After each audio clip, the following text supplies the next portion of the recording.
Good day and welcome to A Place Called Through. I'm your host, Patricia Wade Goings, the author of Willpower, The Call to Rise Above, available on Amazon. We're broadcasting today from WYTV7 Christian Broadcasters Network. We're sharing stories of empowerment, encouragement, and inspiration, all made possible by your charitable donation. So please consider again giving that donation to us at WYTV7.org. We're so honored and we're favored today to have with us as our guest, Mr. Chris Powell. He is an independent coach, he is a teacher, he is an educator, and he is a speaker with the John Maxwell team. Welcome to A Place Called Through, Mr. Powell. Well, thank you so much. It's an honor being here. Thank you. We again say thank you to you and Mr. Powell. Today, we're going to be talking to a heartfelt story today about grief. Grief affects many, many people across the nation, even with today, as we're all facing this horrific pandemic of Corona-19. Some have felt it more than others, but right now it is a universal thing. And so is this topic of grief that we're going to share with Mr. Powell about the loss that he endured, how it affected his family, and how they're surviving and managing to deal with this loss today. Mr. Powell, if you would share with our listeners and our viewers a little bit about yourself, and then we're going to get into your loss, the heartaches and the trials and the tribulations of your going through grief. Sure. And I'm just plain old Chris, by the way, just plain old Chris. And I'm a retired Navy senior chief. All I did for 23 years is build and train combat teams. I have 3 master's degrees. One of them is in life coaching from Liberty, all of them from Liberty University. I've been knocking around the business world for quite some time. My wife was a nurse for a very long time, and now she's disabled. She had a hip replacement, almost killed her. She now actually right this moment has 6 lung nodules. They're all fortunately benign. She has 2 nodules on her adrenalines, and we don't know about those. So we're in a bit of a transition ourselves, and she is pretty well confined to her chair right now, and I'm her caretaker. Let's see, we have 3 kids. Well, we had 3 children.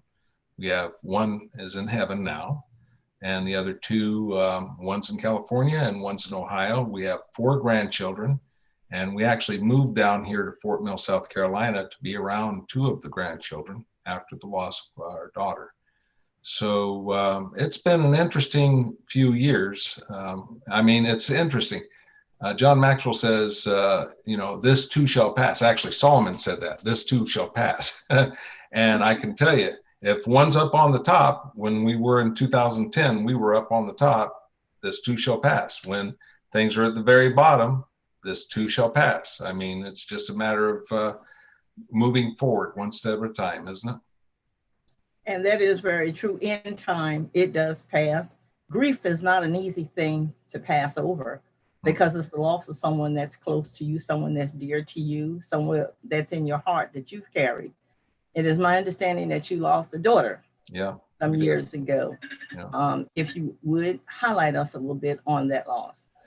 So this is in 2018. We were up in Lynchburg, Virginia. I was finishing up one of my master's degrees. My wife was looking at possibly going into the DO program, Dr. Osteopathy, but her body just wouldn't allow her to do it. She couldn't do it.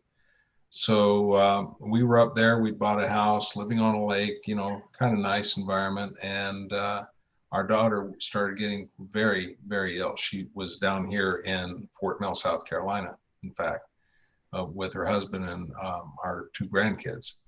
And it was a liver problem, but we believe she had some Hashimoto's disease on top of that. And her liver got so bad, I start getting emotional when I start talking about this, so please forgive me.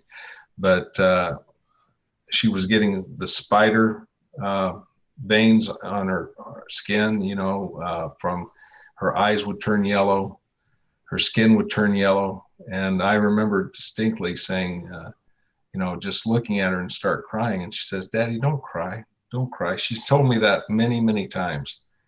And then it got to a point where she hit her head one day and she started bleeding and they couldn't control it. And they called the ambulance, took her to the emergency room. And then the next day she bled out. We fortunately were able to drive down here for those last few minutes of her life. And, she bled out and my whole world turned upside down at that point. I just basically stopped. I mean, I didn't stop so much as I just couldn't move forward. It gripped me. The grief gripped me. I couldn't blame God because he's my best friend in the whole world. He didn't do it. She actually was behind most of that herself. Okay. She had some underlying conditions, true, but she had some addiction situations. And so we didn't actually know what was going on in the home at the time. Okay. We knew that she was not well. She was emotionally not well. And I'll tell you what she died from. I'll tell you exactly what she died from. She died from the same thing that killed my mother, and that was bitterness. She died from that. Amazing, amazing. We're so sorry for your loss. I want to go back for just a minute because there is a myth out there that people tend to feel that if you don't cry at the loss of someone, your loved ones, that you don't care. That's not And, true. in my study, and because I've lost a child, I lost my firstborn son at the age of 13. He drowned. So I know that, yes, crying is an emotional thing, but to say that you don't cry is to mean that you don't care is so not true. That But is there not is true. that myth out here that people believe because you don't show that emotion. Can you share with us maybe a little bit on your perspective about that myth? Yeah, so I didn't cry when she died. I was brokenhearted. I mean, I was right there in the ICU, and when she passed on, I didn't just fall apart and start crying. I was with our grandson at the time, um, but I will tell you, I wasn't stuffing it either. Okay, I will tell you that when I was doing things, I would actually just start crying. It over 6 months to a year, I would just start crying because the grief was so intense. But just because, all right, so here's the thing. My father died, I didn't cry. My mother died, I didn't cry. My daughter died, I didn't cry. It has nothing to do with grief at all. But that doesn't mean that it might not come out a little later because it just might. All right. In my particular case, that's what happened. But the outward show of emotion doesn't mean that you're not grieving inside in a deep level. Okay. It means that you're processing more than anything. You're trying to make Absolutely. sense of everything. And then in that process of not releasing it, as you said, there was another issue going on there. So your experience was some of the anger yourself, the bitterness, because of those things that were still underlying here. So you had a lot that you still had to process with.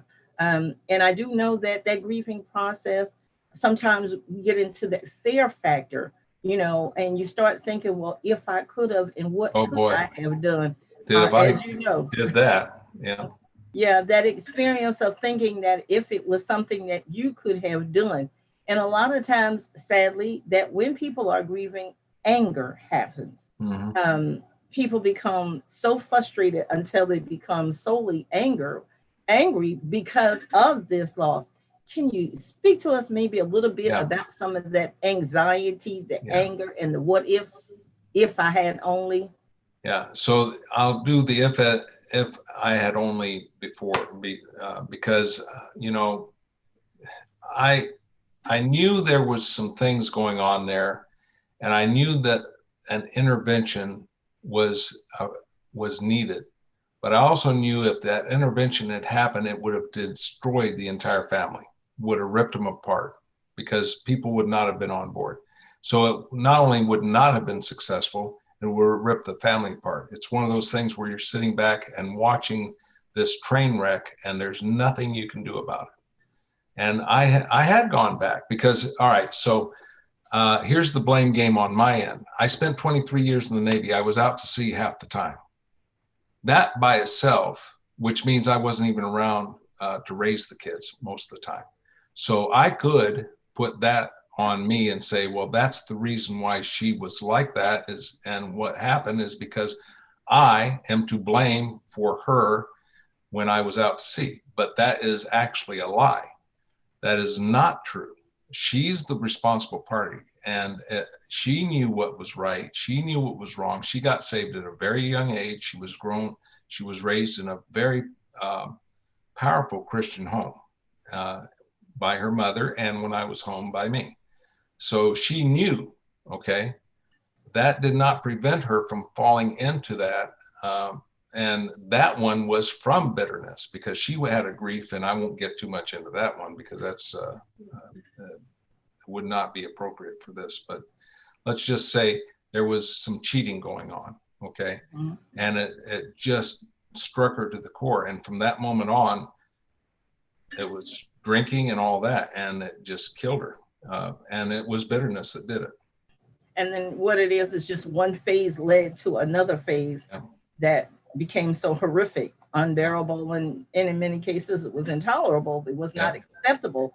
And that brings me to one point about this grieving process, the acceptance of now what has happened. Yeah. When I lost my son, it was one of the most horrific things to have happened to me. I wasn't here in South Carolina at the time of his passing. I was in New York. And when the call came through to me, it absolutely just ripped me Yeah. apart. I had a hard time accepting now that I have lost my child.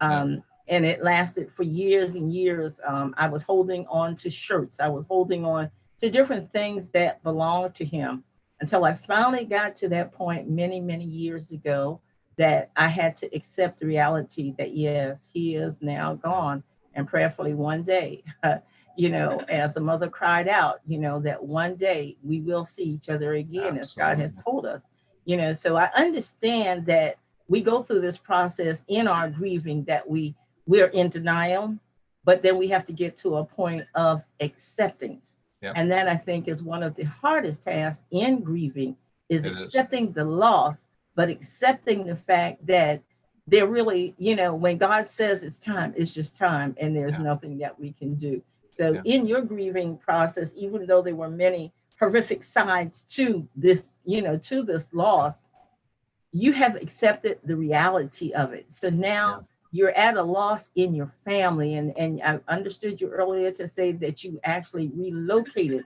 Was your relocation as a result of this loss or Yeah. leading into it?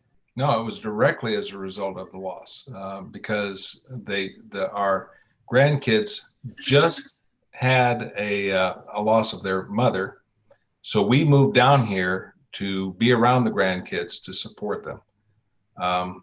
Do you need to do something right now? Oh no, you're good. Okay. Keep going. All right. So we relocated down here. Now, getting back to that bitterness, anger part, I never really got angry, and which is unusual because there's stages of grief, and one Yes. of them is anger. Okay, I never blamed God. I never. I tried to blame myself, but I couldn't even blame myself because I had nothing to blame. There was nothing to blame. I could have gotten bitter though. I could have gotten bitter at her for doing that. I could have gotten bitter at God. A lot of people get bitter at God. I never got that far. All right, because that bitterness and anger is what destroys. What happens is in a grief process, the anger comes in, and that's natural. That's not a problem. Mhm. But then it festers, and the person grabs hold of it and holds it, and that's the problem. Then it starts growing and it starts permeating everything in that person. You ever been around a really, really negative person? Really negative? Yes. A lot of times they're very bitter. Yes. Yes. Well, Mr. Powell, we're going to take a quick break Okay? and then we're going to come back. So, to our listeners and our viewers, stay tuned. We'll be right back with Mr. Chris Powell as he shares his story of grief the loss of his loved one, his daughter. Stay tuned. We'll be back with you at a place called Through, broadcasting from WYTV7 Christian Broadcasters Network.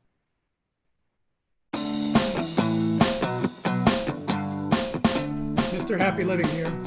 I love good things made by good people. That's why I love Casandrino's oil, made from olives soaked in the Grecian sun for months and picked by hand with care. You'll love it too. Grab a bottle today and get 50% off your first subscription order. Shop the World Wide Web at casandrinos.com. That's KASANDRINOS.com.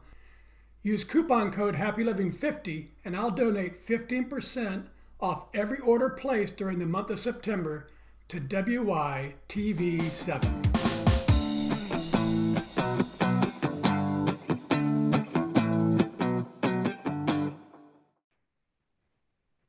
And we're back with Mr. Chris Powell.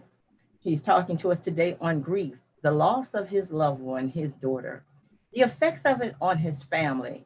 You see, grief affects us all in many different ways. Some are in denial, some just really can't accept the fact that a lost one has been gone. The blame game happens. There's many ways of grieving. So today we're going to continue talking to Mr. Chris Powell about now this transition. He's had to pick up his family and move on to another location to start all over, basically, with the remaining family members and some of the things that they may be still enduring today.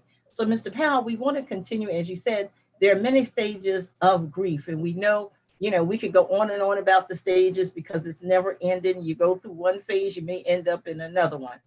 So we kind of wanted to highlight some more of those phases.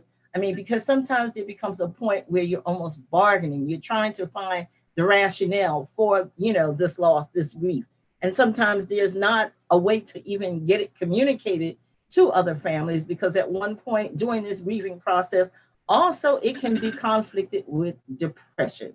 And so we don't want to not understand depression, but depression does come in from that grieving process. So at this point, you've relocated, with your wife to be with the rest of your family. Can you bring us into that process now that, you've gone through? Yeah, so we had closure after we moved down here. Our grandkids didn't. We came down for our grandkids. They didn't actually come over for about a year. We were right here. We said, why did we even move down here when they're not even going to come around? They finally started warming up and started coming around. And then we got the truth of what was really going on. And it shocked us. We did not realize that she was abusing those kids. She was ripping that family apart step by step. It was part of the addiction. And now all of a sudden it became clear why. Now, a lot of people don't have a why. We know now why the Lord took her home, because had she kept going on that path, the path of destruction was not just in her internally, but throughout the entire family. So we know why, but what about those people that don't know why? What happens with that? You actually talked about that, Pat. I mean, so you know what? Sometimes there's just no why. It just is the way it is. And I can tell you from personal experience, there are several things that I hung on to. One of them was, of course, Scripture: trust in the Lord with all your heart, lean not onto your own understanding, in all your ways acknowledge him, he'll direct your paths. Galatians 2:20, I am crucified with Christ, nevertheless I live, yet not I, Christ lives in me, and the life I now live in the flesh I live by faith in the Son of God who loved me and gave himself for me. Those type of things. And music, the deep down music, Casting Crowns music, very deep felt. I'm here, God, help me. God, I don't understand. Please help me, Lord. Come to a point where I can come close to you. And when that was happening, I mean, I can remember, I tear up on songs right now during that era when I was going through that, and I'll hear the song and I'll play them sometimes. You know why? It's a release. It's a therapy. It helps me. It just not helps me remind me of her and the pain, but it helps me come through that. because I do know one thing: if one stuffs the emotions, it will come out sooner or later. And that is very true. I can recall, during the time when I lost my husband, one of the things that the nurses and the social workers kept saying to me was that I had to take care of myself because I got to a point where I was neglecting Pat. Um, I just didn't want to do anything for me. My primary focus was, on my husband at that time. That I needed to make sure that he was okay. The fear factor began to kick in for me because I didn't want to lose my husband because we had only been married for a short period of time. Then I became very bitter Mhm. because this was now happening to me and I absolutely had no idea what I was going to do. But the one thing that really kind of just kicked me in my face and said, get up, let's rise above this, was my belief, knowing that the word of God says that I can do all things through Christ who strengthens me. And so as I began to turn back to Christ, that not that I was away, but my focus was not there. And so when I began to get focused, knowing that God was what he is, a way maker, then things kind of, got a little bit smoother there, even though that pain is always there. But the one It thing that is. you had mentioned, Mr. Powell, was about faith.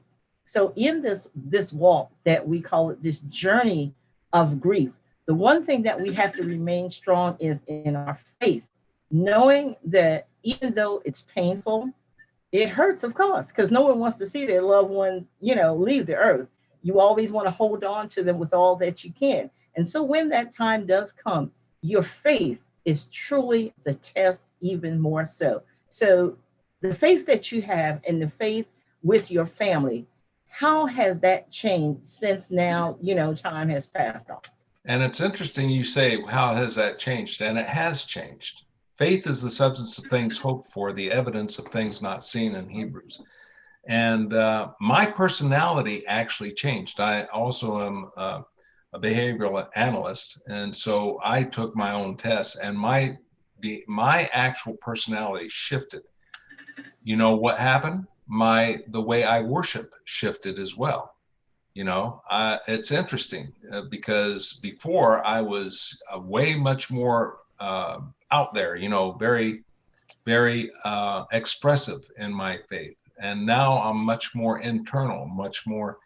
Don't be surprised if that doesn't happen to you, because that's part of the process. And that's, what God is actually, here's the process actually. God is actually molding me, molding you, and shaping you into his image. Yeah. And as he does that, that's a very painful thing at times. And sometimes I'm not saying that he there's loss to just do that. I'm just saying that that's part of the big picture. And the big picture perspective is so important in this.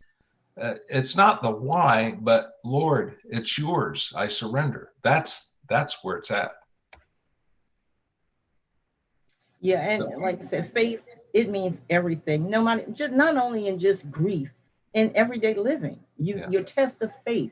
You yeah, have to have this faith. You have to believe, first of all. My thing was I had to believe in myself that I could rise above this.